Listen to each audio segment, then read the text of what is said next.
Great, so in this lecture what we want to have a look at is do follow links versus no follow links. We want to understand what they are, what's the difference between them, and which one is the one that actually gives power to our SEO efforts and which is going to get us to the top of the search results. So we're going to start with a little bit of theory, then we're going to move into some real examples.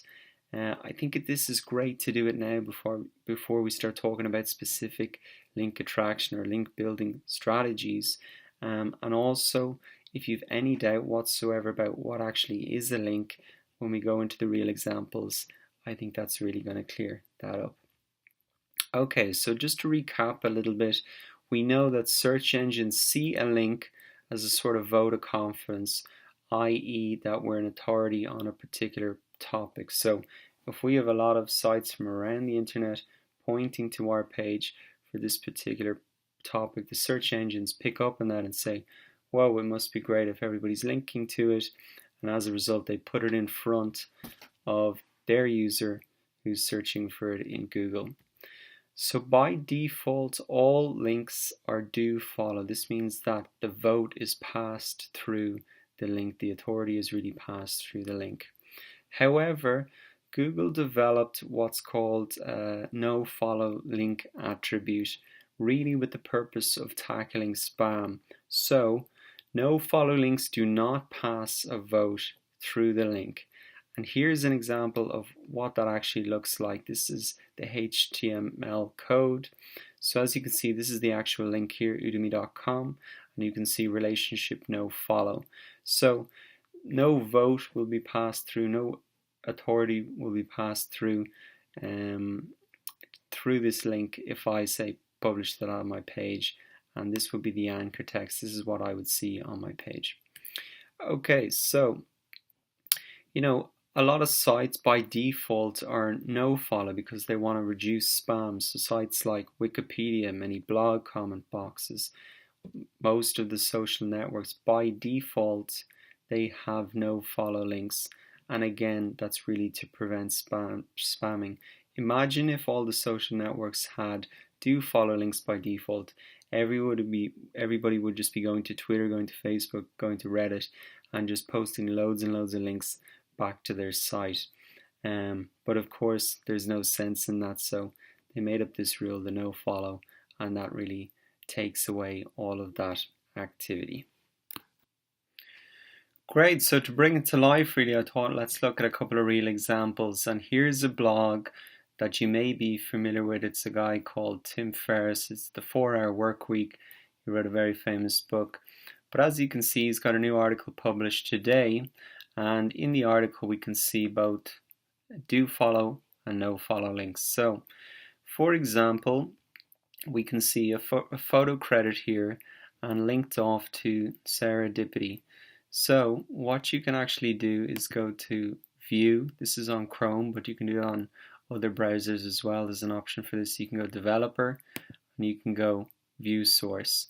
And so what you can see in here is the actual HTML code of this particular page. So if we search for, let's see, 𝑀𝑜𝓇𝑒. Okay, so this is the photo credit that we saw here. And what we really want to see here is if this is a do follow link or a no follow link. So what we can see is here's the actual link. This is the anchor text that we can see on the page. And we can see that that is just a normal link. There's no follow put in there. So that's going to pass through the vote to her Flickr page, a bit of authority from a high authority site here. Very popular blog. So good, well done to 𝑀𝑜𝓇𝑒 there. Now let's have a look at some of the comments then. So let's have a look if these are no follow links or do follow links. So let's just type in Jeffrey S. So Jeffrey S. Here we go. So Jeffrey S. has made a comment, and really this is a link back to his Gravatar profile. And so as we can see here, it's external no follows. So as you can see, if you were to make a lot of blog comments there on this site, you wouldn't be getting a vote back to your site, even though there is actually a link there. Great, so I showed you looking at the source code how we can find out if the link is a do follow or no follow. But really there's a quicker way to do this. We don't have to do it manually every time. What we can do is if you type into Google no follow Chrome extension, you can get basically an extension that's going to show you very quickly whether a link on the page is follow or no follow. So you can add it there. I've already added it in, and when you've added it in, you'll see a little link symbol here. And so to enable it and disable it, you can just click it. So this is a much faster way. You can see now on Wikipedia, for example, that these links off the page are all no follow. If they're red, they're a no follow. If they just stay normal, then they are follow. So as you can see, all of those are no follow. Twitter as well, as you can see, the links that people tweet out are all no follow as well.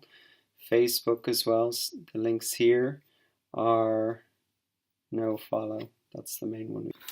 Great, so summing it up, really do follow links are the ones which have the most power for SEO, and so you can use this Chrome extension that I showed you when you're link prospecting to have a look at the sites that you think could be potentially good sites and see if they allow do follow links, and just to have a bit of a analysis tool there to determine what is their current policies, and that'll help you to determine then which might be the best sites for you to target in terms of building links from.